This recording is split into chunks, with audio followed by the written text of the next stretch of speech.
Wie siehst du jetzt so derzeit das Bildungssystem an? Und ja, was würdest du halt verbessern wollen, wenn du könntest? Das ganze Konstrukt Schule oder Bildung ist halt auf einem Machtkonstrukt aufgebaut. Natürlich habe ich eine gewisse Macht in dem Moment, in dem ich den Unterricht betrete und ich Noten verteile. Auch meine Schulleitung und selbst meine Schulleitung hat noch wieder jemanden über sich stehen. Ne?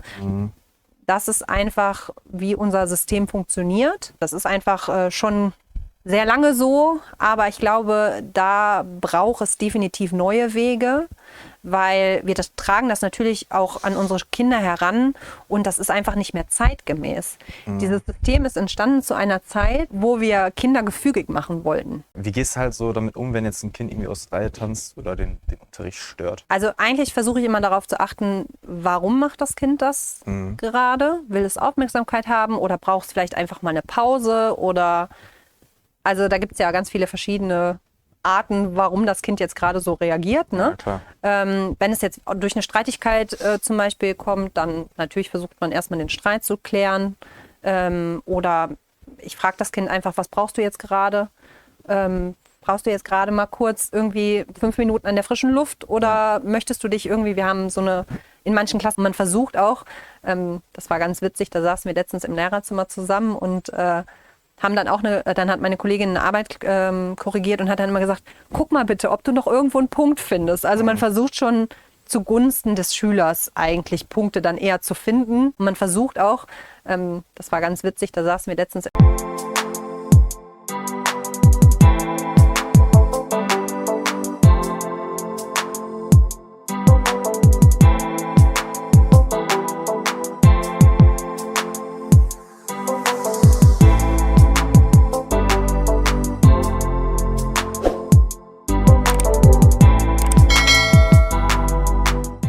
Grüß dich und schön erstmal, dass du dir Zeit genommen hast, jetzt für das heutige Interview hier.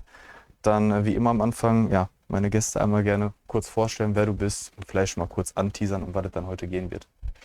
Ja, ich heiße Monika Kuhn-Marzewski und ich setze mich für Bildungsgerechtigkeit ein und ich bin Lehrkraft, Vertretungslehrkraft an der Grundschule und gleichzeitig noch Studentin und Mama und genau, darum wird es heute gehen. Ja, also ich bin sehr gespannt, Lehrerin da zu haben. Und jetzt hast du ja schon gesagt, dass du studierst und so. Wir werden das natürlich alles hier im Detail aufdröseln. Ja, dann kannst du ja mal gerne so anfangen, wie bist du dazu gekommen, Lehrerin zu werden? So vielleicht mal ein bisschen auf den Lebensweg eingehen. Ja, ich versuche es kurz zu halten. Ja, das ist seit Schulzeit. Genau, also ja, es ist tatsächlich so, dass ich so ein bisschen über Umwege zum Lehrerberuf gekommen bin. Ich habe ursprünglich, ja, ich war halt ein Jahr in Amerika und wollte dann was mit Sprachen machen. Und habe dann nach dem Abi angefangen, tatsächlich auch mit Lehramt zu studieren, aber für die weiterführende Schule. Und ja, habe aber dann am Ende festgestellt, irgendwie durch Praktika, nee, okay, das willst du auf gar keinen Fall machen, weil die Altersklasse lag mir nicht. Ich meine, ich hatte teilweise Schüler, die waren nur ein Jahr jünger als ich selber. Ja. Ein Schüler war sogar genauso alt wie ich. Ja. Und ja, das war irgendwie für mich dann in dem Moment der falsche Weg. Und dann habe ich gesagt, okay, irgendwie was mit Sprachen wäre schon cool. Und dann habe ich ja, mich im Hotel beworben, in mehreren, und bin dann nach Bonn gegangen, in ein 5-Sterne-Haus und habe dann meine Ausbildung zur Hotelfachfrau gemacht. Und nach meiner Ausbildung bin ich dann nach München in 2 Jahreszeiten gegangen. Ja, und dann kam mein Sohn. Ja, und mit Kindern ist Gastronomie etwas schwierig, weil man einfach keinen Feierabend hat. Und ja, dann habe ich überlegt, was machst du jetzt? Dann habe ich mal so einen kurzen Schwenker in die Finanzbranche gemacht und Finanzbuchhaltung, so eine Weiterbildung gemacht. Ja, und danach bin ich dann als Integrationshelfer habe ich mich dann quasi beworben, weil ich irgendwie gedacht habe, ja gut, sozial, das liegt mir, ich kann gut mit Kindern. Und dadurch, dass die Lehrerin in der Klasse, in der ich damals als E-Helfer gearbeitet habe, schwanger geworden ist, bin ich da so ein bisschen reingerutscht. Ja. Also dadurch habe ich dann angefangen, da immer mal so Stunden zu übernehmen, weil die war ja von jetzt auf gleich weg und irgendwer musste es machen. Und Ja, und dann habe ich halt gesagt, gut, dann mache ich das halt. Und irgendwann habe ich aber dann gesagt, gut, als Integrationshilfe verdient man nicht so gut. Und ich wollte dann schon eher Richtung dem Lehramt gehen. Und dann bin ich zu meiner Chefin gegangen und habe halt gesagt, ja, übrigens, ich bin in 3 Wochen weg. Ich kündige, nur dass ihr schon mal Bescheid wisst. Und dann sagte meine Chefin, nee, komm mal her, bleib mal direkt hier. Dann machen wir morgen mal ein Bewerbungsgespräch. Ja. Und von dem Tag an war ich dann als Vertretungslehrer an der Schule. Krass. Ja, und habe dann halt dementsprechend natürlich auch deutlich besser verdient als Integrationshelferin. Mhm. Ja, und so bin ich dazu gekommen und habe dann mit demselben, zum selben Zeitpunkt habe ich dann angefangen halt auch mit dem Studium und dann kam Corona. Ja. Genau. Aber könnt ihr dann ja auch schon mal gerne auf dem Kanal auschecken. Ich hatte ja schon jemanden zu Gast als Integrationshelfer. Thema Verdienst, dass er wirklich mau ist. Ja, richtig. Für das, was die dann da leisten müssen. Aber ich finde es halt schon voll interessant so, ne? Man sitzt dann halt, man hat eine Lehrerin hier sitzen und man denkt irgendwie so vielleicht jetzt im ersten Moment, die war dann immer straight den Weg gegangen. Nee, ja, das denkt man bei den meisten Lehrkräften, ist es so Schule, Uni, Schule und eigentlich nein, so ist es nicht unbedingt immer. Ne? Ist das auch im Kollegium so, bei den einen oder anderen tatsächlich über Umwegen? Ja, also es gibt schon einige, die dann wirklich diesen Weg machen, ne? Schule, dann Uni, dann wieder Schule. Ja. Aber es wird immer mehr, weil natürlich auch immer mehr Vertretungskräfte an die Schulen kommen, die dann ganz oft halt auch aus sozialen Berufen kommen, aber nicht immer automatisch, dass man nur das macht. Also das auf gar keinen Fall. Krass, finde ich echt spannend, ey. Ja, kommen wir so zu meiner nächsten beliebten Frage, Thema Voraussetzungen. Ja, welche Voraussetzungen muss man denn dann so mitbringen, um überhaupt Lehrer werden zu können? Und vielleicht gibt es da natürlich auch Unterschiede, jetzt Grundschule und weiterführende Schule überhaupt Lehrer sein zu können. Deswegen studierst du dann auch, denke ich mal, oder? Genau, ich studiere Grundschullehramt. Ja. In meinem ersten Studium habe ich für die weiterführende Schule Gymnasium Gesamtschule studiert, Englisch-Spanisch. Und jetzt studiere ich auch Englisch als mein Drittfach. Und in der Grundschule ist es so, dass man da Germanistik und Mathematik noch und Bildungswissenschaften und DATS noch studiert. Also sind eigentlich 5 Fächer. Und Du bist ja zu Beginn durch Vertretung reingerutscht. Genau. Das ging dann einfach jetzt erstmal so oder musstest du zumindest schon mal aus dem sozialen Bereich kommen oder wie? Eigentlich würde ich fast sagen, hatte ich keine Voraussetzung. Ist ja nicht schlimm. Sondern interessanter zu wissen, dass man ich glaube, erstmal auch so einsteigen kann. Also es ist wirklich so, es werden so viele Lehrer gesucht, dass rein theoretisch, da haben wir uns letztens auch mit einer Dozentin drüber unterhalten, rein theoretisch reicht es aus, Mutter zu sein. Mhm. Und sich mit Kindern auszukennen, was heißt auskennen, ne? Selber Kinder zu haben. Ja.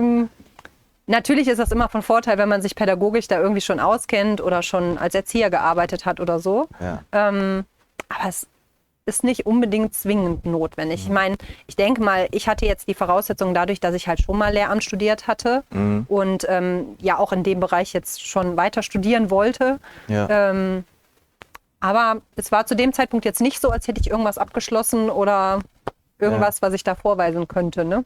Ja, aber finde ich gut, dass du da auch so offen sagst, also dass man jetzt nicht zwangsläufig, weil ich glaube, da denkt man so oft, ne, die müssen alle sofort studieren. Also an der weiterführenden Schule, denke ich, wird das schon so sein. Da muss man, weil es ist einfach so, in der Grundschule muss man natürlich ein anderes Wissen mitbringen als an der weiterführenden Schule. Das ist einfach Fakt. Ja. Und ich meine, gut, dadurch, dass ich halt auch im Ausland gelebt habe, mit Englisch habe ich natürlich da keine Schwierigkeiten und gerade in der Grundschule, also da ist es von der englischen Sprache her so, dass das auf jeden Fall ausreichend ist, würde ich jetzt mal behaupten. Ja, stimmt. In der Grundschule wird ja jetzt auch schon natürlich Englisch gelehrt, ne? Weil richtig. Zu meiner Grundschulzeit, die ja jetzt auch dann schon, weiß nicht, 25 Jahre her ist, war das ja nicht der Fall. Ja, doch. Ja, das hat sich jetzt wieder ein bisschen geändert. Ursprünglich war es mal ab der 2. Klasse, jetzt wieder ab der 3. Klasse.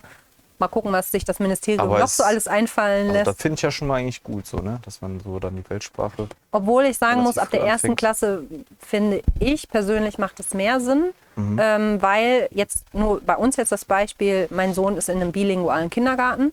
Das heißt, er lernt im Kindergarten schon Englisch und kommt in die Schule und hat kein Englisch mehr und fängt dann erst wieder an. Und das macht natürlich eher weniger Sinn, ne? Ja, das macht natürlich keinen Sinn.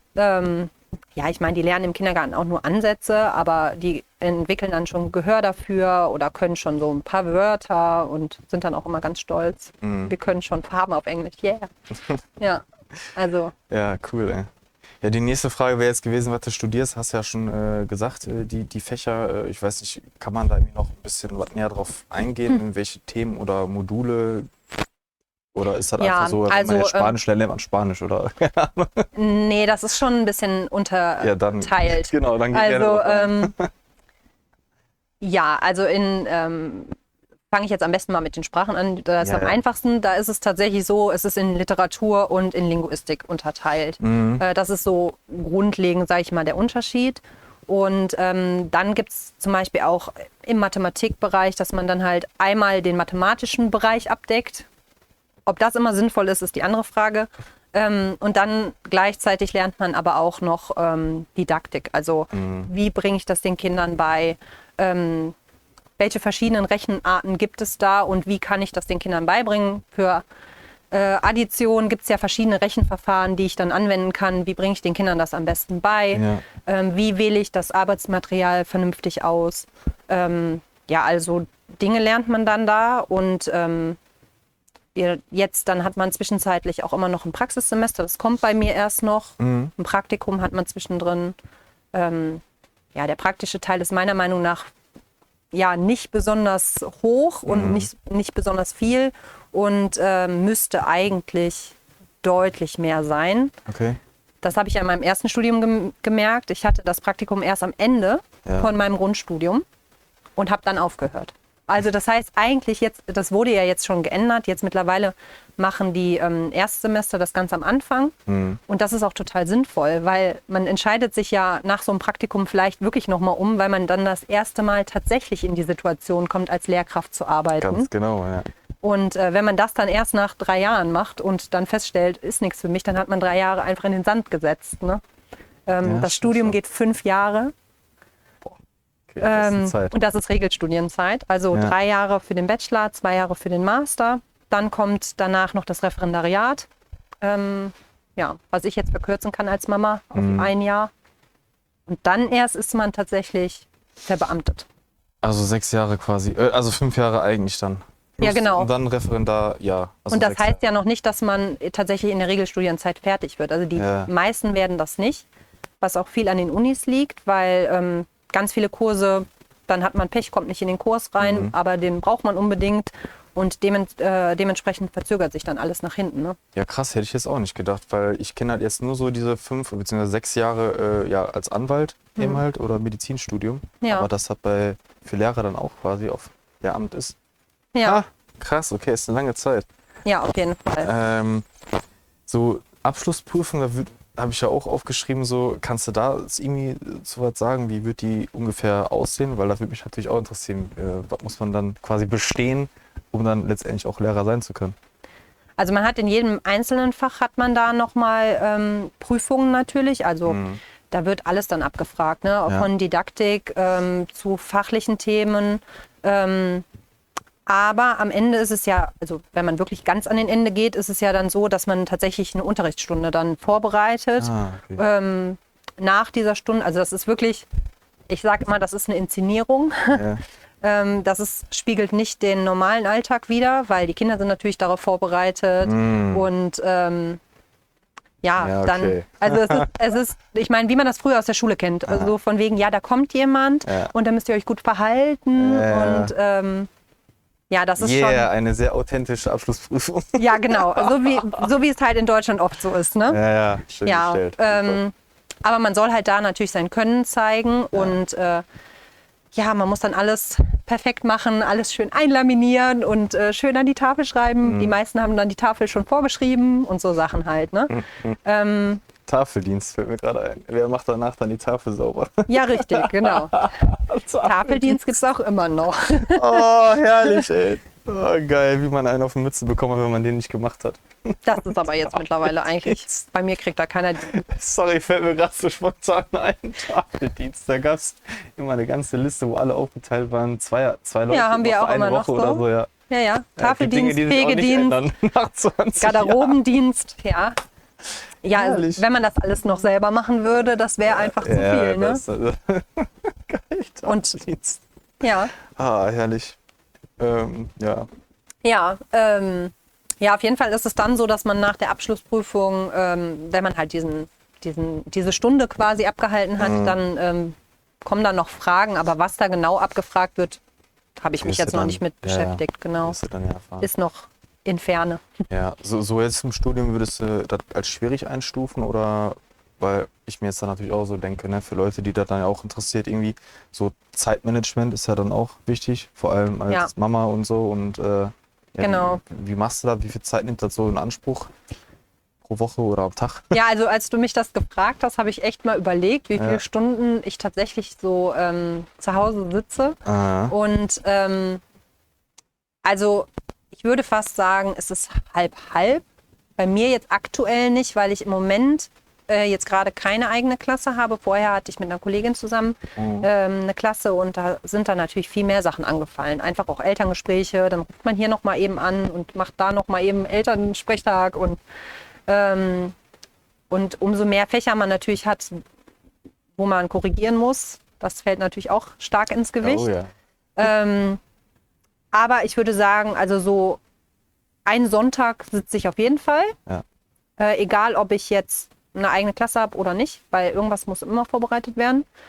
Und also ich arbeite ja 14 Stunden an der Schule, meistens dann abends nochmal so 2-3 Stündchen. Ja, so kann man das ungefähr sagen. Also ich würde sagen, so zwischen 5 und 10 Stunden arbeite ich nochmal on top. Ja. Kommt aber auch immer darauf an, was für eine Phase gerade ist, ne? Und welche Klasse. Weil das dadurch, dass ich Vertretungskraft bin, gibt es mal mehr vorzubereiten, mal weniger. Im Moment entlasten mich meine Kollegen ganz gut, weil die wissen, dass ich halt mit Studium und so auch viel zu tun habe. Und dann gibt es aber auch wieder Phasen, wo ich meine Kollegen dann mehr unterstütze. Ne? Genau, und also die 14 Stunden in der Schule, dann nochmal ungefähr so die 5 bis 10 Stunden zu Hause. Und dann kommt halt das Studium nochmal. Da bin ich 2 Tage in der Woche. Da fahre ich dann tatsächlich nach Essen. Ja. Und ja, eigentlich fast jeden Abend sitze ich dann noch am Schreibtisch bis irgendwann spät. Machen, ja. Genau. Wie ist das dann jetzt so, weil das fand ich auch damals, wie ich als Schüler immer so interessant, vielleicht stellt sich auch nämlich der eine oder andere dann die Frage so, ich habe mir immer so gedacht, für die Lehrer, also ihr kommt ja dann, also auch gerade die Vollzeitkräfte, die haben ja dann trotzdem, wie du gesagt hast, Dinge vorzubereiten, zu korrigieren. Ist das dann aber Arbeitszeit, die dann irgendwie vergütet wird oder draufkommt? Oder? Also ich weiß jetzt auch nicht, eine normale Lehrkraft, ist das dann auch so berechnet, eine 40-Stunden-Woche oder was? Und dann, genau. Und dann kommt trotzdem das alles noch obendrauf, gehört halt dazu nach dem Motto. Ja, richtig, genau. Und okay, das ist schon so.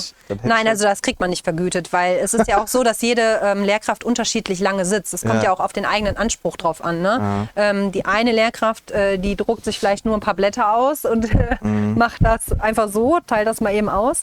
Und die andere Lehrkraft, die gibt sich total viel Mühe mit eigenem Material und so. Ne? Da gibt es einfach Riesenunterschiede. Ja, ne? ja, aber da hätte ich jetzt schon direkt so gedacht, so als Verbesserungsvorschlag. Aber generell, auch klar, ich verstehe das.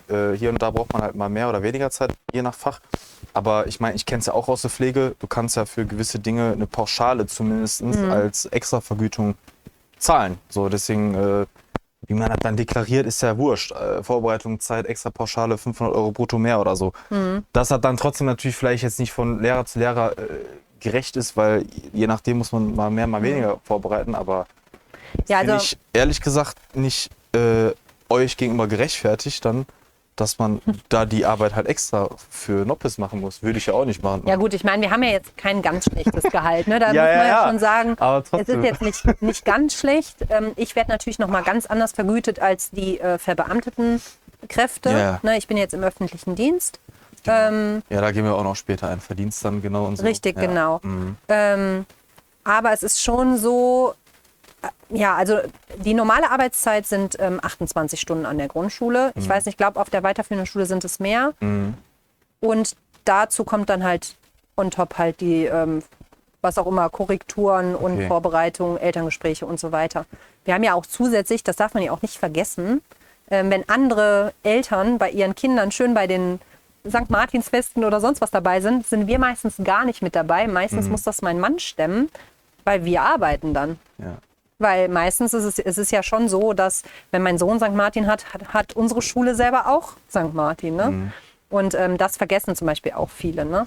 Wie ist das so mit der Ferienzeit? Weil ich glaube, da würden jetzt direkt viele dann vielleicht schreiben, so, ja, aber dafür habt ihr Genau, eine Ferien richtig. komplett frei. Ja. Ist das so oder muss man zumindest, sage ich mal, eine Woche bevor die Schule anfängt oder so wieder Dinge vorbereiten und so? Also wir haben auch Anwesenheitspflicht die Woche vor den, also gerade im Sommer. Ne? Ja.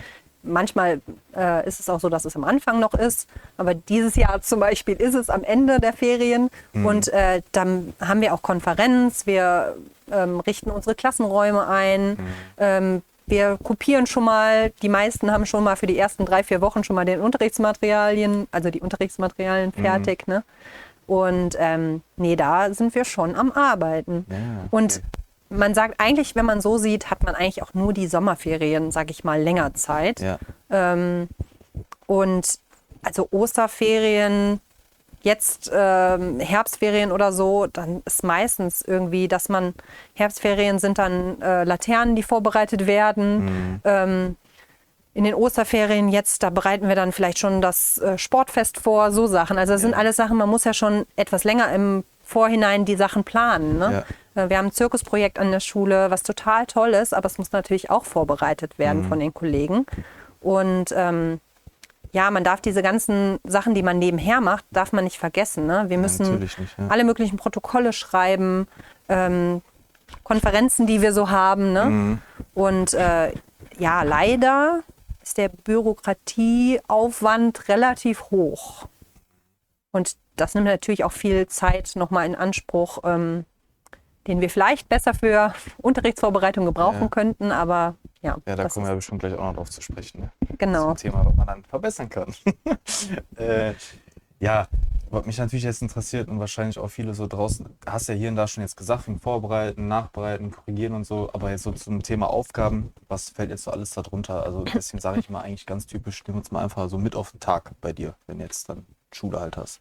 Ja, also wenn ich einen normalen Schultag habe, dann, ich meine, das ist, glaube ich, auch das Bild, was alle von einem Lehrer haben. Ich komme rein und ich kopiere erstmal. Erstmal kopieren, jo. Ja, also erstmal alles, was man am Vortag vorbereitet hat, weil ich kann das ja nicht alles zu Hause drucken. Ja. Dann werde ich arm. Dann wird erstmal halt kopiert für die Kinder. Ne? Und dann manchmal haben wir ja auch so Hefter, die wir machen oder irgendwas muss noch getackert werden oder laminiert werden oder was auch immer. Ja, und dann geht es direkt weiter in die Klasse. Manchmal müssen wir noch Absprachen treffen untereinander. Das machen wir dann so zwischen Tür und Angel mal eben schnell. Und dann geht es eigentlich auch schon los, ne? Weil man hat ja relativ, also ich zumindest als Mama, ich bin ja jetzt auch nicht so viel früher da, weil ich natürlich auch meine eigenen Kinder noch wegbringe. Ja. Und ja, man möchte dann vielleicht die Tafel schon fertig haben, wenn die Kinder reinkommen. Und es ist ganz selten, dass ich reinkomme und ich kann alles in Ruhe vorbereiten. Meistens kommt dann schon das erste Kind einem entgegengelaufen, wo man dann schon sagen muss, du gehst noch mal bitte runter. Ja. Ja, und dann ist eigentlich schon direkt, ne, die Kinder sind dann da und die beanspruchen einen auch direkt und geben irgendwie Krankheitszettel ab oder was auch immer. Ja, und dann hangelt man sich so ein bisschen von Stunde zu Stunde. Gerade als Vertretungskraft ist es so, dass man sehr, sehr oft die Klassenräume ja auch wechselt. Und wir haben bei uns jetzt zum Beispiel 3 verschiedene Gebäude. Dementsprechend mache ich auf jeden Fall ein bisschen Strecke. Ich würde sagen, das war ein bisschen Sport, ne? Ein paar Meter, die du abreißt. Ja, richtig, genau. Also wenn ich mittags nach Hause... 10.000 Schritte kommen zusammen, sagst du am Tag. Ja, also meine Kollegin, die Sportlehrerin... 10.000 immer. Ja, genau. Die Sportlehrerin schafft das auf jeden Fall. Weil die muss ja noch zusätzlich zur Sporthalle laufen. Ja. Okay, ja, immerhin. Ja, und eigentlich ist kein Tag wie der andere. Das ist immer irgendwer, es ist immer irgendwer, der krank ist oder der Hilfe braucht oder wo wir dann doch nochmal umschmeißen müssen. Aber das finde ich auch ganz gut. Also das macht es halt lebendig und ja. Genau. Bleiben wir so ein bisschen bei den Aufgaben, stelle ich halt auch gerne so, was machst du davon jetzt gerne und vielleicht eher weniger gern? Also so eine halbe Stunde kopieren, kann ich mir vorstellen, macht jetzt wenig Spaß. Ja. Solche Sachen, also gibt es da immer, wo du sagst, das machst du echt liebend gern, aber klar gibt es dann bei jeder Arbeit Teile, wo du natürlich sagst, Also es ist tatsächlich so, dass die eigentliche Arbeit, sage ich jetzt mal, der Kontakt mit den Kindern und das ist einfach das, wofür man das Ganze macht. Und gerade auch wenn man dann halt die Resonanz bekommt und man kommt in die Klasse und die Kinder kommen schon und umarmen einen und sagen, oh, wie schön, dass Sie wieder da sind, Frau Kuhn. Ja, da freue ich mich natürlich am meisten drüber. Ne? Andersrum, ja, kopieren. Nein, also einfach dieser bürokratische Aufwand, das ist natürlich jetzt nicht unbedingt der schönste Teil. Und es gibt natürlich auch immer mal hier und da einfach, auch Elterngespräche, die natürlich auch nicht immer angenehm sind. Es gibt solche und solche, ne? Das kann man gar nicht so allgemein sagen. Nee, aber das ist eigentlich so, also dieser bürokratische Aufwand, das ist, glaube ich, das, was mir am wenigsten gefällt an dem Beruf. Ja, aber umso schöner ist es halt, ne, mit den Kindern zu sein. Und das ist ja auch der Großteil des Tages, sag ich jetzt mal. Das ist ja schön, wie du gesagt hast, wenn man umarmt wird, so dieses Dankeschön, die Wertschätzung einfach so, ne? Das ist ja wie bei mir im Beruf als Pflegekraft auch so. Wenn man, das ist halt das, was dann natürlich auch dann einen wirklich aufpäppelt, aufmuntert oder so, dass man einfach ein Dankeschön bekommt und Wertschätzung. Ja, daran merkt man dann auch irgendwie dann, wenn man in die Klasse kommt und man sieht irgendwie, ein Kind hat sich weiterentwickelt oder macht totale Fortschritte, dann denkt man wieder, okay, das ist genau das, wofür man es macht. Ja. Und was es dann auch irgendwie wieder schön macht und dafür macht man es einfach dann auch gerne. Ne? Ja, klar. Ja. Sehr cool. Wie kommen wir vielleicht so ein bisschen zu den kriterischen Themen? So, wie gehst du halt so damit um, wenn jetzt ein Kind irgendwie aus der Reihe tanzt oder den Unterricht stört? Wie ist da so deine Herangehensweise? Ja, also es gibt natürlich ganz viele unterschiedliche Situationen. So aus der Reihe tanzen. Also eigentlich versuche ich immer darauf zu achten, warum macht das Kind das gerade? Will es Aufmerksamkeit haben oder braucht es vielleicht einfach mal eine Pause? Oder also da gibt es ja ganz viele verschiedene Arten, warum das Kind jetzt gerade so reagiert. Ne? Ja, klar. Wenn es jetzt durch eine Streitigkeit zum Beispiel kommt, dann natürlich versucht man erstmal den Streit zu klären. Oder ich frage das Kind einfach, was brauchst du jetzt gerade? Brauchst du jetzt gerade mal kurz irgendwie 5 Minuten an der frischen Luft oder möchtest du dich irgendwie, wir haben in manchen Klassen so eine Sitzecke zum Beispiel, möchtest du dich da einfach mal kurz hinsetzen? Weil so ein Tag ist für die Kinder wirklich lang und anstrengend. Und gerade in dem System, wie es halt jetzt gerade noch ist, es ist einfach schwierig. Ne? Ein Kind muss sich dann 6 Stunden am Stück zusammenreißen, sage ich jetzt mal. Und dass dann auch Gefühlsausbrüche schon mal kommen, ist auch irgendwie verständlich. Ne? Ja, es ist nicht für jedes Kind gleich entspannt. Manche Kinder können das besser, manche können das noch nicht ganz so gut, aber alle Kinder können das lernen. Ja. Und ich finde es einfach wichtig, dass man da irgendwie mit dem Kind so auf einer Ebene spricht und versucht, für das Kind dann in dem Moment die beste Lösung zu finden. Ja. Aber das ist ja das Schöne halt, ne? Die Kinder zeigen einfach in dem Moment, keine Ahnung, wenn einer mal aus der Reihe tanzt oder so, wie du gesagt hast, dann einfach fragen, woran das liegt. Weil, die sind halt nicht wie wir quasi schon so eingetrichtert, so ich muss jetzt hier still sitzen, sondern ich finde das halt gut, dass die dann einfach letztendlich authentisch Kind sind und dann eben halt mal keinen Bock jetzt haben, gerade zu sitzen und dann eben halt irgendwas, was auch immer passiert, wie du sagst, ist sehr individuell.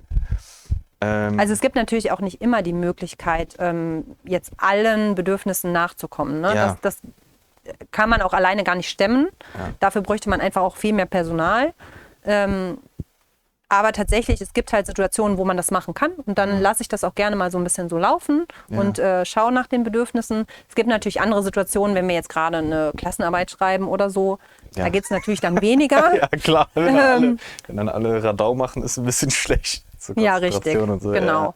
Ja. Und es kommt auch ganz auf die Klasse drauf an. Ne? Die eine Klasse, in der ich schon mal bin, die braucht klarere Ansagen. Also das brauchen die meisten Kinder. Regeln und klare Ansagen sind schon auch nicht unwichtig. Aber es kommt auch immer darauf an, ob man die halt kindgerecht auch rüberbringt und ob man denen einfach die Menschlichkeit zeigt. Ne? Das ist, glaube ich, den Kindern ganz wichtig. Und dass man einfach auch authentisch bleibt, ne? Dass man nicht irgendwie versucht, irgendwelche Regeln durchzusetzen, nur weil ein anderer Kollege das jetzt gerade so macht, sondern vor allem, ich versuche immer noch bei mir zu bleiben. Ja, genau. Vor allem, du kannst ja damit auch, denke ich, oder jeder weiß vielleicht sogar noch aus seiner eigenen Kindheit so, kann sich an Situationen erinnern, du kannst ja damit auch theoretisch schnell oder auch praktisch Kinder traumatisieren. So, wenn du die jetzt irgendwie falsch anpackst. Ich kenne halt selber so, jetzt an Grundschulzeit vielleicht nicht mehr so halt zurückerinnern, aber jeder kennt das generell aus seiner Schulzeit, keine Ahnung. Man hat vielleicht mal eine Streitigkeit zum Beispiel mit jemandem.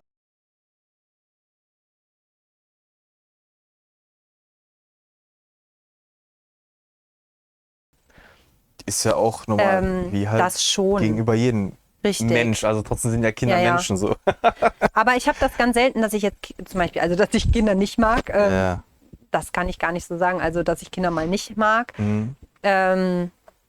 Weil meistens, umso mehr man auch die Familiengeschichte kennt und man versucht sich schon auch in die Kinder reinzufühlen und jedes Kind ist einfach so, wie er ist, durch die Familie, durch das, was es vielleicht erlebt hat.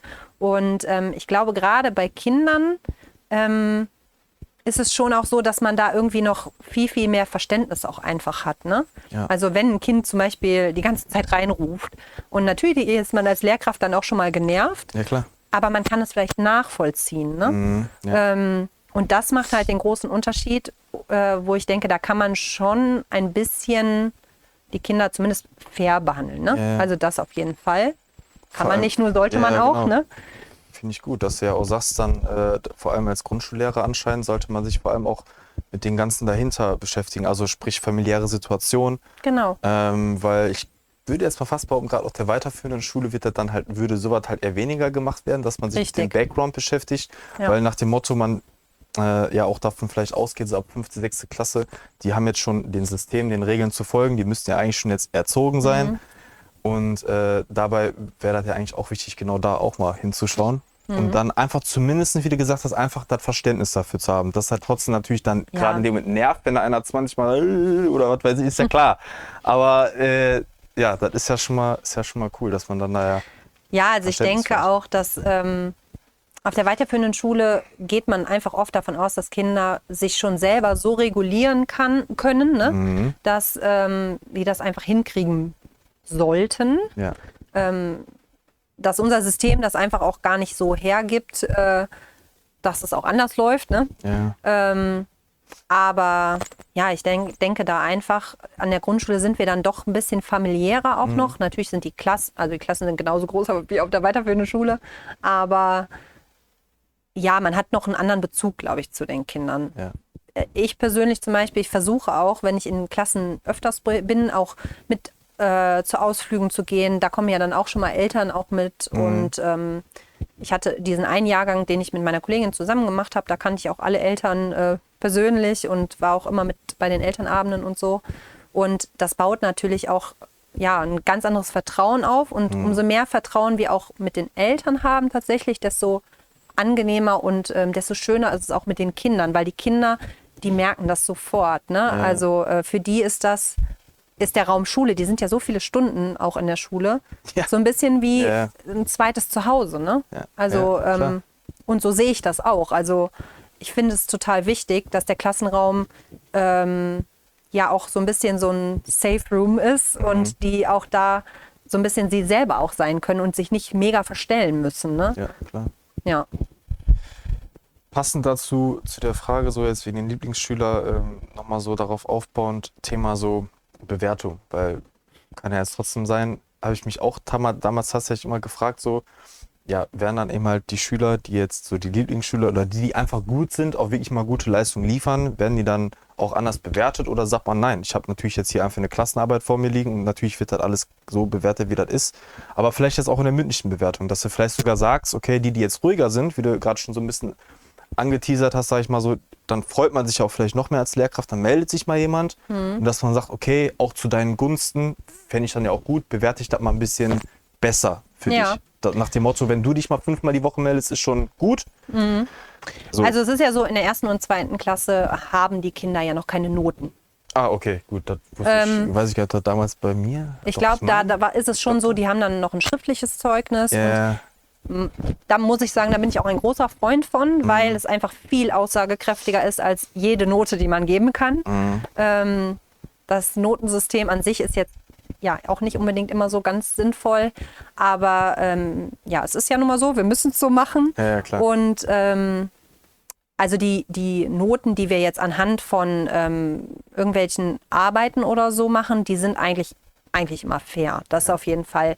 Und man versucht auch, das war ganz witzig, da saßen wir letztens im Lehrerzimmer zusammen und haben dann auch dann hat meine Kollegin eine Arbeit korrigiert und hat dann immer gesagt, guck mal bitte, ob du noch irgendwo einen Punkt findest. Also man versucht schon zugunsten des Schülers eigentlich Punkte dann eher zu finden. Das ist schon mal gut, und ja, natürlich, also wenn kein Punkt da ist, ist kein Punkt da, aber, klar. Aber trotzdem versucht man da schon wohlwollend, ne, den Schülern gegenüber.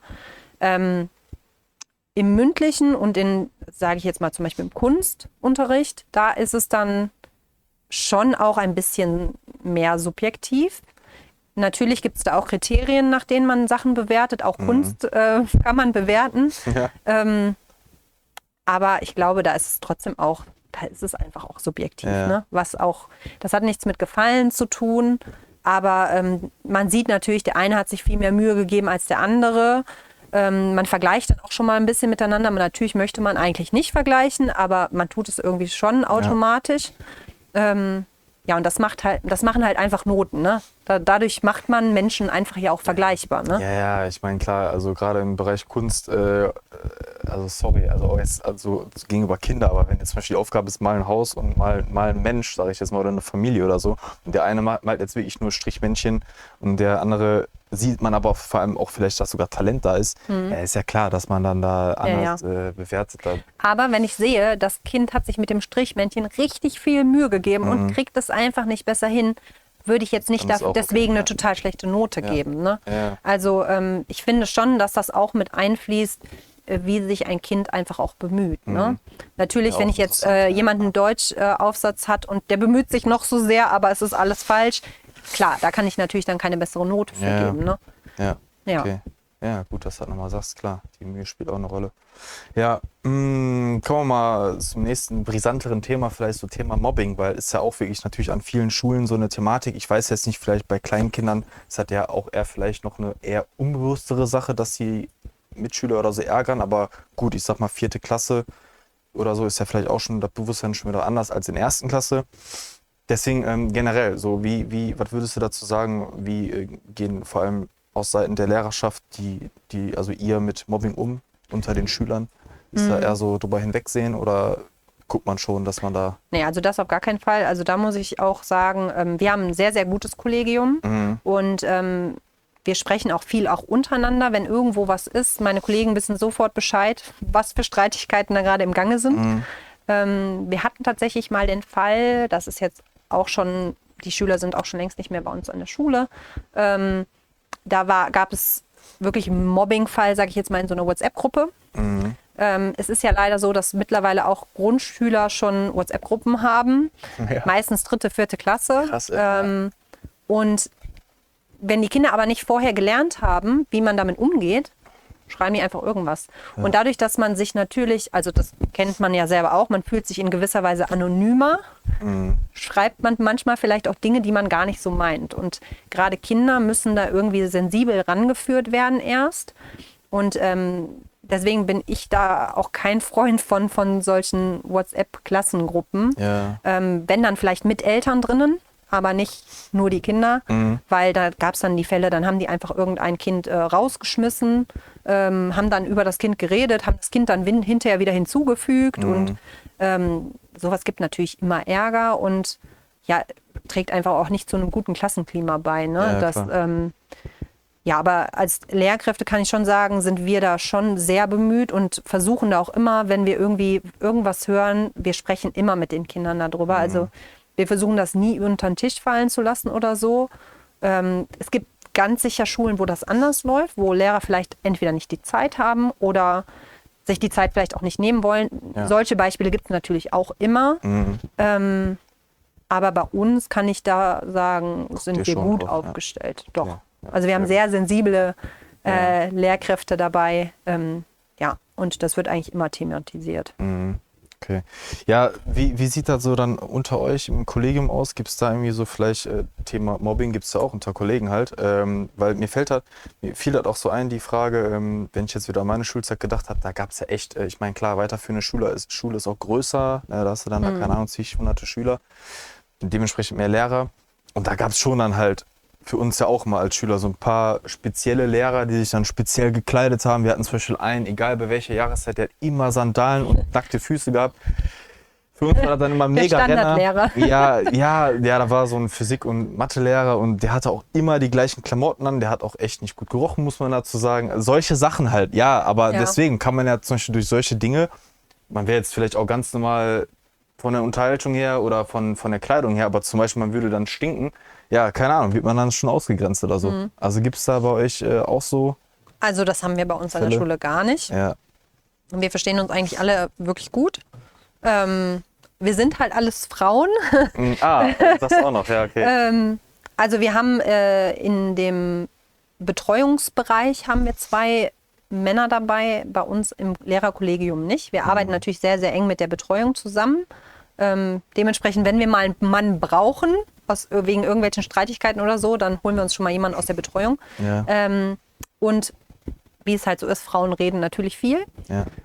Das schon, aber also ich kann das eigentlich nicht sagen, dass es bei uns irgendwie so, im Gegenteil. Also ich denke, wir halten da wirklich gut zusammen und wir sind da auch so offen miteinander, wenn irgendwie Schwierigkeiten gibt, können wir da auch eigentlich immer ganz gut drüber reden. Mhm. Natürlich, manchmal gibt es mal so Situationen, wo man sagt, okay, nicht jetzt direkt, weil gerade keine Zeit, aber irgendwann findet sich immer die Zeit. Ja. Ja, dann hoffe ich, seid ihr bisher dran geblieben, weil jetzt kommen wir nochmal so zum Abschluss des ersten Teils zu die wichtigen Fragen, weil du hast ja auch auf Instagram auch dein Bildungsrevolution oder? Nee, Evolution. Evolution 2.0, ne? Genau, richtig. Genau. Also das sowieso auschecken in die Videobeschreibung, aber worauf ich hinaus will, ist ja dann jetzt so Thema 2.0 hast du ja wahrscheinlich auch nicht umsonst gewählt, deswegen, wie siehst du jetzt so derzeit das Bildungssystem an und ja, was würdest du halt verbessern wollen, wenn du könntest? Ja, also ich denke, das Bildungssystem an sich ist schwierig. Ja, sagen wir mal, das ganze Konstrukt Schule oder Bildung ist halt auf einem Machtkonstrukt aufgebaut. Das ist so. Natürlich habe ich eine gewisse Macht in dem Moment, in dem ich den Unterricht betrete und ich Noten verteile. Das ist ja einfach so. Und auch meine Schulleitung und selbst meine Schulleitung hat noch wieder jemanden über sich stehen. Ne? Mhm. Das ist einfach, wie unser System funktioniert. Das hat natürlich, das ist einfach schon sehr lange so, aber ich glaube, da braucht es definitiv neue Wege, weil wir tragen das natürlich auch an unsere Kinder heran und das ist einfach nicht mehr zeitgemäß. Mhm. Dieses System ist entstanden zu einer Zeit, wo wir Kinder gefügig machen wollten und wollten, dass Kinder auf das hören, was wir von denen wollen. Ja. Und das ist einfach nicht mehr zeitgemäß. Ja. Also früher hat man gesagt, oder ich glaube, viele sagen jetzt immer noch, wir wollen Arbeiter produzieren. Mhm. Und eigentlich sehe ich das in meiner Verantwortung, nicht Arbeiter zu produzieren, sondern Kinder einen guten Lebensweg zu bescheren und sie einfach für die Welt vorzubereiten. So sehe ich das. Das finde ich schön, dass du das jetzt gesagt hast. Ja, finde ich cool. Ja, und ich glaube, da gibt es ganz, ganz viel Potenzial und es gibt auch sehr, sehr viele, die sich schon in dem Bereich stark machen und versuchen, da Veränderungen voranzutreiben. Und es ist wichtig, dass da auch die Kritik einfach geäußert wird. Das heißt nicht, dass es auch nicht genug positive Beispiele schon gibt, auch von also es gibt ganz viele verschiedene Schulen, die dann einfach neue Systeme ausprobieren. Es gibt zum Beispiel in der Universitätsschule zu Köln, gibt es eine Versuchsschule, die dann auch zum Beispiel keine Noten mehr haben. Mhm. Und das ist jetzt erstmal ein Projekt, aber da gibt es dann einfach Schulen, die versuchen, es einfach mal anders zu machen und zu schauen, okay. Quasi ohne Wertung so irgendwie. Richtig. Und das nimmt natürlich diesen Druck auch einfach von den Kindern. Ja. Wie viele Kinder zerbrechen am System wegen dem Druck?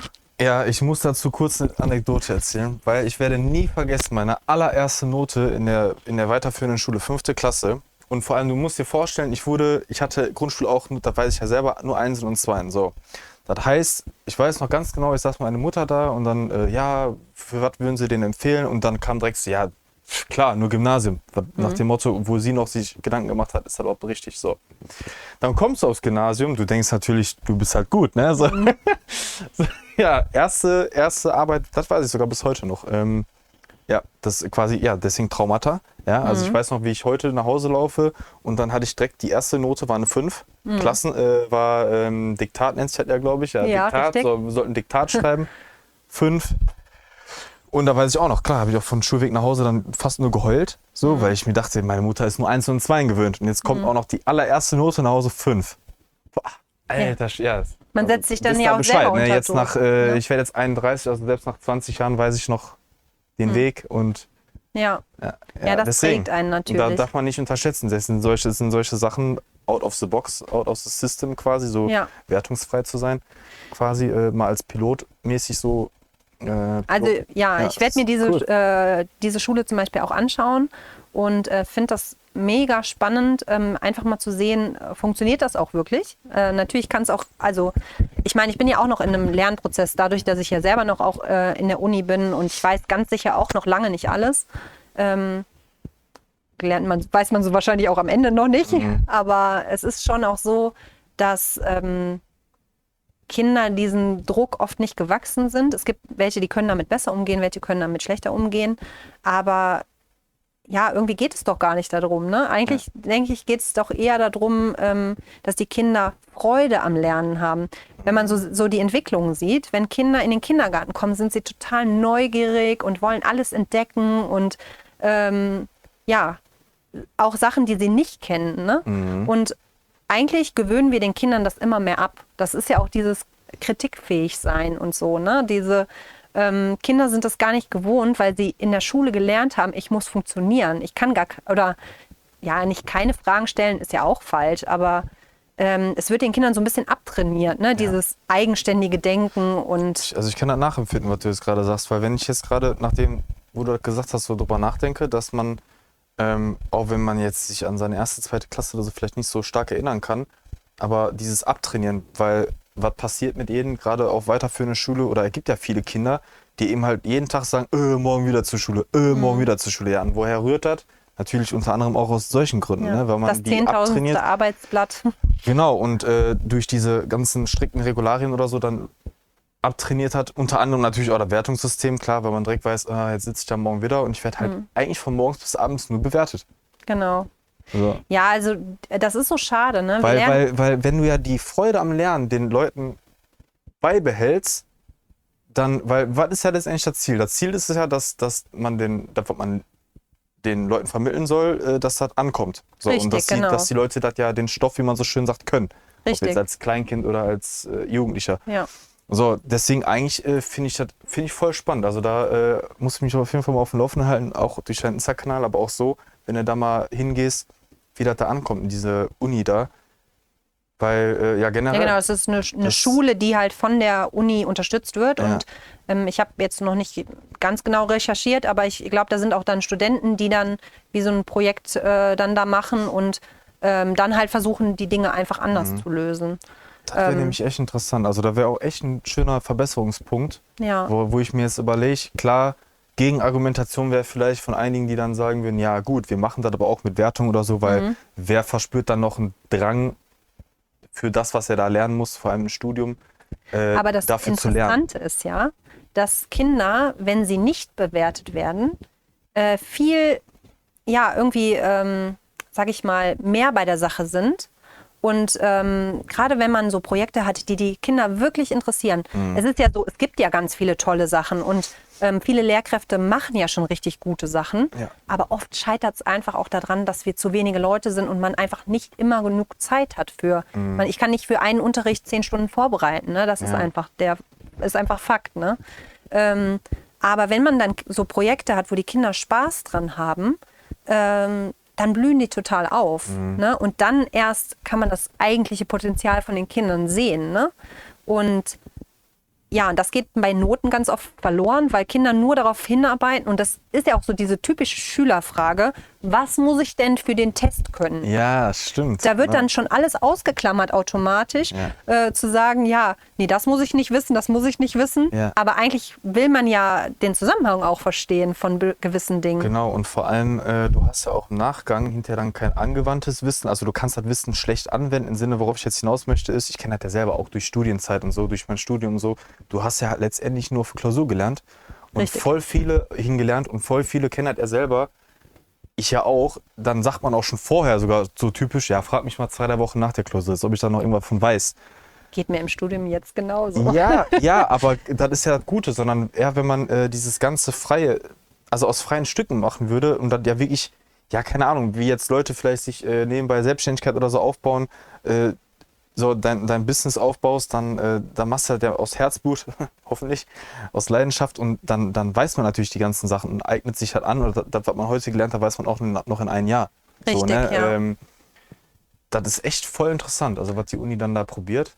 Ja, aber das mit, was ich jetzt gesagt habe, mit dieser ganzen Machtstruktur und so, das zieht sich ja durchs ganze Leben hindurch. Und vielen Menschen wird das bis zum Schluss gar nicht bewusst, weil selbst in der Uni ist es immer noch dasselbe Konstrukt. Und es ist immer noch so, dass ich Sachen nur für eine Klausur auswendig lerne und hinterher, sage ich mal, vielleicht 10% von dem anwenden kann. Ja. Vielleicht ein bisschen Pädagogik, vielleicht ein bisschen Didaktik. Aber ich lerne jetzt zum Beispiel, was ist ich schreibe nächste Woche Daten und Zufall, Statistik, Medienregressionsgerade. Ganz ehrlich, wer bringt sowas einem Grundschüler bei? Ja. Funktionen, elementare Funktionen. Es kann alles spannend sein, aber wozu muss ich als Lehrkraft an einer Grundschule Funktionen können? Vielleicht fürs Verständnis, aber mehr auch nicht. Ja. Also dann wäre für mich doch viel sinnvoller, Sachen zu lernen wie wie bereite ich Kinder wirklich dann auf die weiterführende Schule vor? Oder wie gehe ich mit Konfliktsituationen um? Sowas lernen wir im Studium gar nicht. Also es gibt ganz viele Dinge, die viel wichtiger wären. Ja, klar. Und da ist halt unser System total verschult. Ne? Aber wie du auch schon gesagt hast, Uni, also aber auch danach, ne? So, wenn man jetzt so an Bewerbungsgespräche denkt, hatte ich auch schon einige Interviews, das ist ja auch alles veraltet letztendlich. Also wie viele machen ja natürlich schon die Vorselektion einfach anhand von Noten. Ne? Ich kann es selber auch bestätigen, zum Beispiel, wo ich in der Zeit noch nach der Ausbildung fertig war. Ich hatte aber parallel schon, war ich im, weiß ich nicht, 5. Semester oder so meines Studiums, weil damals war das so, dass du bei mir Ausbildung und Studium zugleich anfangen konntest. Also ab dem 2. Lehrjahr konntest du auch studieren. Und natürlich war ich in meinem Segment dann wirklich einer der wenigsten in ganz Deutschland, so, die das so gemacht haben. Und da habe ich sofort gemerkt, egal wo ich meine Bewerbung hingeschickt habe, also auch teilweise für Führungspositionen, immer, ich wurde zumindest mal eingeladen. Immer, da war einfach schon ein Türöffner. Ja, und ich denke, warum? Was macht mich jetzt besser als, naja klar, entspricht dann vielleicht mal, ja, der ist diszipliniert, zieht Dinge durch oder so. Das hatte ich ja mit dem Hotel auch. Ja, aber mich stört das immer selber so, weil ich mir so denke, du Idiot, Alter, ich sitze jetzt hier vor dir, guck mich doch mal als Mensch an. So.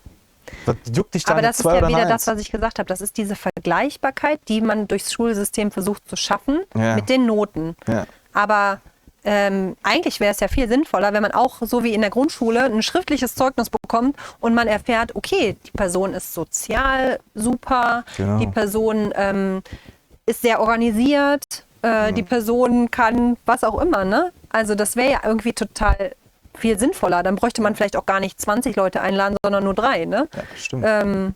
Stimmt, auch für die Altersklassen oder so generell so schriftliche Abschlusszeugnisse mal zu schreiben, ausführlich über 5 Seiten oder so, keine Ahnung. Ich meine, klar, da lässt sich dann auch oft drüber streiten, weil viele sagen natürlich, wenn man es schriftlich macht, dann ist auch immer ein bisschen Subjektivität da mit drin. Und wenn man mal einen Schüler nicht so mag, vielleicht schreibt man dann das eine so wie es ja auch bei Zeugnissen ist. Ja, ne? Mit diesem, das wohlwollende Schreiben, was man eigentlich machen soll und so. Genau, also kann ich mir vorstellen, dass sowas dann aber man kann schon mal könnte, vielleicht ein bisschen Tendenzen abschätzen. Richtig. Als wie jetzt nur einfach, da hast du da deine Noten. Ja, da muss man halt hin. Also ich kenne halt auch größere Konzerne, oder durfte ich mal selber 1, 2 kennenlernen, die hier und da das auch schon ein bisschen zumindest anders machen, ne? Oder wo man wirklich anhand der Fragen jetzt in so einem Vorstellungsgespräch zum Beispiel schon merkt, okay, die zielen jetzt nicht nur so nur auf Fachkompetenz oder so ab, sondern wollen wirklich irgendwie dich auch als Mensch kennenlernen.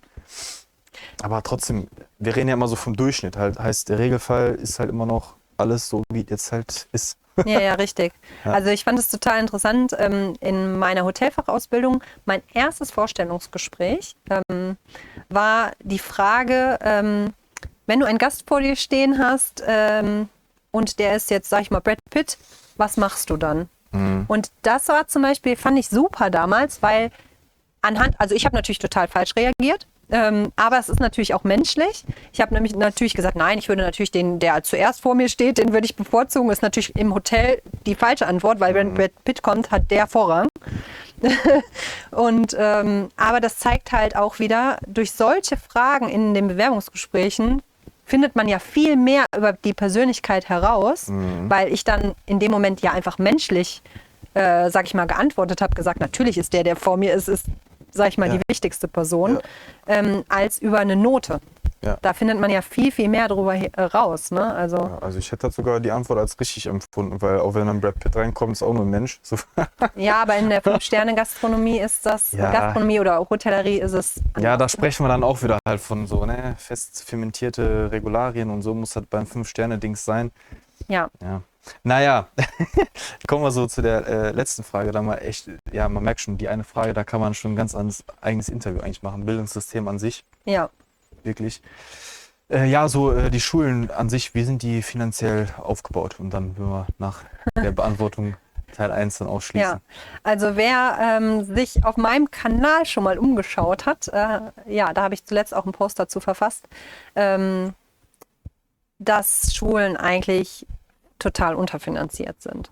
Es ist so, viele Systeme sind veraltet. Ich meine, jetzt mit der Corona-Zeit hat so ein bisschen Aufschwung gegeben, ne? Jetzt was Digitalisierung und so angeht. Aber es sind ja selbst jetzt immer noch nicht alle Schulen am Internet angeschlossen oder haben WLAN oder wie auch immer. Und es fehlt eigentlich an allen Ecken und Kanten. Nicht nur, dass wir Lehrkräftemangel haben und auch keine also es ist ja so, selbst wenn wir genügend Leute hätten, es werden aber auch nicht unbedingt mehr eingestellt. Das ist ja auch so eine Sache. Also ich kann nur sagen, zum Beispiel in dem Kreis, in dem ich arbeite, wurde jetzt ein Stopp quasi gesagt, dass wir jetzt erstmal keine Lehrer einstellen, obwohl wir aber ja welche bräuchten. Was natürlich auch teilweise daran liegt, dass wir dann Lehrkräfte haben, die einfach schwanger sind, gerade nicht da sind und so weiter. Ja. Dann ist es aber auch so, dass wir natürlich Materialien, wir haben ein bestimmtes Budget und das muss reichen. Und dann gibt es dann immer mal Sachen, wo wir sagen, okay, wir können jetzt dieses Jahr nur, sage ich mal, jetzt die Deutschbücher anschaffen und die anderen müssen dann warten. Und da sind andere Länder einfach wirklich, die geben einfach auch viel, viel mehr für Bildung aus und vor allem auch für wissenschaftliche fundiertes Material. Natürlich ist unser Material jetzt nicht unbedingt immer schlecht, ne? Im Gegenteil, wir haben schon auch gute Sachen, aber wir müssen halt irgendwie mit dem haushalten, was wir so haben. Ja. Und ich sehe das ja auch selber. Jetzt zum Beispiel, ich habe eine ganze Zeit lang ja Kunst unterrichtet. Da würde man sich jetzt fragen, okay, Kunst hat jetzt eigentlich nichts mit meinen Fächern zu tun, aber in der Grundschule unterrichtet man einfach alles.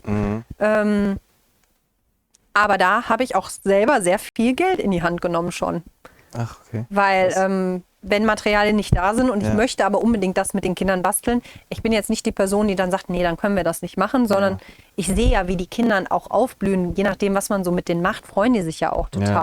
Ja, und dann investiere ich das gerne. Ne? Natürlich kann man auch mal was aus der Klassenkasse nehmen oder so, aber es gibt genug Anschaffungen, die wir einfach auch selber machen. Ne? Und das wird auch oft nicht gesehen. Ja, also natürlich kann man auch ein paar Sachen von den Steuern absetzen, so ist es nicht. Ja, aber es ist trotzdem so, natürlich geht man erstmal in Vorkasse. Dass ihr selber dann in die Tasche greifen müsst für? Krass. Ja, also das ist schon auch, das ist schon auch häufiger so, ne, dass man dann hier mal was macht oder da mal was und natürlich muss man das nicht tun, ne? Also es ist jedem freigestellt, das nicht zu machen. Aber wenn ich eine gut ausgestattete Klasse haben will, meine Kollegin, die holt regelmäßig neue Bleistifte oder was auch immer. Die verschwinden immer. Ja, die verschwinden immer. Genau. Ja, krass. Also finanziell fehlt einfach ganz viel. Auch Geld, was man für Weiterbildungen bräuchte. Also wir haben jetzt zum Beispiel, wir kriegen regelmäßig irgendwelche Weiterbildungen zugeschickt. Ja, und dann, wenn man dann fragt, ja, kann ich die denn machen? Ja, aber du musst das selber bezahlen. Ja, dann 100 € für eine Weiterbildung. Es ist nicht, wer weiß wie viel, aber trotzdem, ja. Ja, möchte ich das jedes Mal ausgeben, ne? Genau, vor allem wenn man bedenkt, ich sag mal, die Regierung an sich so, man legt so viel Wert darauf, dass es ja dieses Bildungssystem gibt und existiert, aber Geld dafür in der Hand nehmen, nicht. Richtig, ja. Das viel zu wenig oder Mobiliar. Oder zu wenig halt, ja. Ne? Wenn ich so Mobiliar, sehe, ja. wenn ich in der ersten Klasse Alles sitze, veraltet und so, dann sitze ich auf so kleinen Stühlen. Ne? Also ich meine, klar, wir haben auch Lehrerstühle, aber es gibt gut ausgestattete Schulen, die zum Beispiel schon Stühle haben, die man verstellen kann oder Tische, die man verstellen kann. Es ist ja auch nicht mehr unbedingt zeitgemäß, 6 Stunden am Tisch zu sitzen. Es gibt Tische mittlerweile, die kann man so verstellen, dass man im Stehen arbeiten kann. Sowas wäre super, aber gibt es nicht. Stimmt, da gibt es ja eigentlich schon fast überall, also Ja. das ist echt schon vermehrt so an Arbeitsplätzen. Also wenn ich jetzt an die Stehtisch und Telekom so. denke, die sogar wie so Fahrräder haben, dass die sich während des Arbeitens bewegen können. Ne? Ja, so weit sind wir noch nicht. Ja, noch lange nicht anscheinend, also Ja, ist da Bescheid da draußen. ja, Für die, die jetzt da ganz oben sitzen. richtig. Ja, echt mega Da ist noch viel interessant. Potenzial Viel nach Potenzial oben. und viel zu verbessern. Ja gut, dann würde ich damit Teil 1 schließen. Und ja, wie gesagt, nochmal der Aufruf in der Videobeschreibung, Link zu Monika abzuchecken, da auf jeden Fall auf dem Laufenden zu bleiben, was es dann alles Neues gibt, Richtung Bildung, Verbesserung und so weiter. Ja, verabschieden uns dann kurz und für uns geht es dann ja gleich mit dem zweiten Teil weiter. Und wir sehen uns dann im nächsten Video. Ciao, ciao. Tschüss.